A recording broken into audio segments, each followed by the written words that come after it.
Hi friends, welcome to కాసుల Shankar channel. నేను మీ Shankar. Friends, Nandamuri కుటుంబం, ఈ కుటుంబం గురించి తెలియని తెలుగు వ్యక్తులు తెలుగు రాష్ట్రాల్లోనే కాదు దేశ విదేశాల్లో ఎక్కడా ఉండరు. ప్రపంచవ్యాప్తంగా నందమూరి కుటుంబం అంటే ఒక పేరుంది, ఒక ఖ్యాతి ఉంది.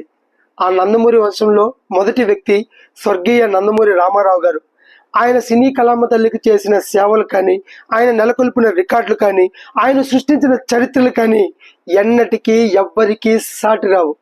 ఆయన తర్వాత ఆయన వారసుడిగా నందమూరి బాలకృష్ణ గారు సినీ రంగ ప్రవేశం చేశారు. ఒక సింహగా, ఒక లెజెండ్గా, ఒక అఖండగా ఎన్నో అద్భుతమైన చిత్రాలు తీసి నటసింహ అనే బిరుదు ఆయనకు మాత్రమే సొంతమవుతుంది అనే విధంగా టాలీవుడ్ సినీ పరిశ్రమలో సుస్థిరంగా నిలబడ్డాడు. ఆ తర్వాత నందమూరి తారక రామారావు గారి వారసత్వంతో పాటు ఆయన పేరును కూడా స్వీకరించాడు మన జూనియర్ ఎన్టీఆర్ గారు. ఇక ఆయన పర్ఫార్మెన్స్ గురించి కానీ, ఆయన డాన్సుల గురించి కానీ, ఆయన రికార్డుల గురించి కానీ మనం ప్రత్యేకంగా చెప్పుకోవాల్సిన అవసరం లేదు, అది అందరికీ తెలిసిన విషయమే.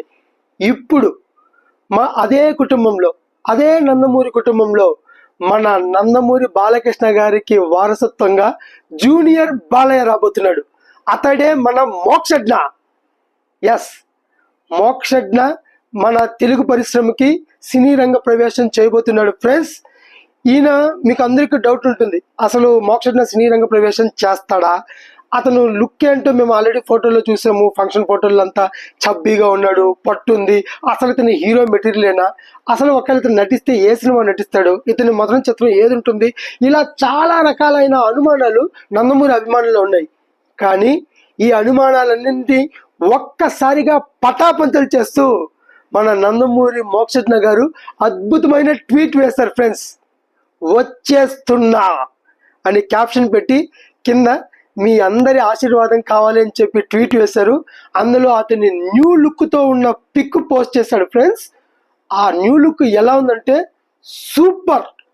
నందమూరి అభిమానులంతా ఇతను మన హీరోనా అనుకునే వాళ్ళంతా ఇక ఇతడేరా మన హీరో అని గర్వంగా తలెత్తి చూసే విధంగా తనది మేకవర్ అయ్యాడు. ఆ సినిమా పట్ల అతనికి ఉన్న ఇంట్రెస్ట్ ఏంటో అతను మేకవర్ చూస్తేనే మనకు తెలిసిపోతుంది. ఖచ్చితంగా ఇతని సినీ రంగ ప్రవేశం ఈ సంవత్సరం జరుగుతుంది. మనల్ని అందరినీ అలరిస్తాడు.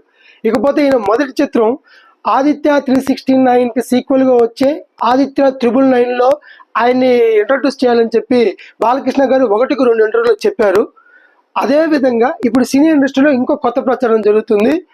మన ప్రశాంత్ వర్మ గారు, మనకి ప్రపంచవ్యాప్తంగా సినిమా రిలీజ్ అయింది హనుమాన్ చిత్రం, సూపర్ డూపర్ హిట్ అయింది. ఈ 2024 సూపర్ డూపర్ హిట్ అయిన హనుమాన్ చిత్ర దర్శకుడు ప్రశాంత్ వర్మ ప్రత్యేకంగా నందమూరి మోక్షజ్ఞ కోసం ఒక కథను తయారు చేశాడని తెలిసింది.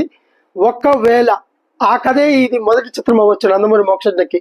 ఒకవేళ ఆదిత్య 999 అయితే టైం ట్రావెలర్ సినిమా, ఒక ప్రశాంత్ వర్మతో అయితే ఐ థింక్ పీరియాడిక్ డ్రామా చిత్రం అయి ఉంటుంది. రెండిట్లో ఏ చిత్రమైనా, మొదటి చిత్రమైనా మన నందమూరి అభిమానులకి కన్నుల పండుగ. ఫ్రెండ్స్, అద్భుతంగా ఉంటుంది. కానీ ఖచ్చితంగా ఆయన ఈ సంవత్సరం అయితే సినిమా స్టార్ట్ చేస్తున్నాడు. ఆ సినిమా స్టార్ట్ అవ్వాలని, అద్భుతంగా నటించి సినిమా రిలీజ్ అయ్యి సూపర్ డూపర్ హిట్ అవ్వాలని ఈయన మన నందమూరి మోక్షజ్ఞ గారు తన నందమూరి ఫ్యామిలీ యొక్క ఖ్యాతిని ఒక మెట్టు పైకి తీసుకెళ్లాలని మనస్ఫూర్తిగా కోరుకుందాం. ఫ్రెండ్స్, ఇది ఇవాల్టి వీడియో. ఈ వీడియో కానీ మీకు నచ్చితే please like, share and subscribe. Thank you.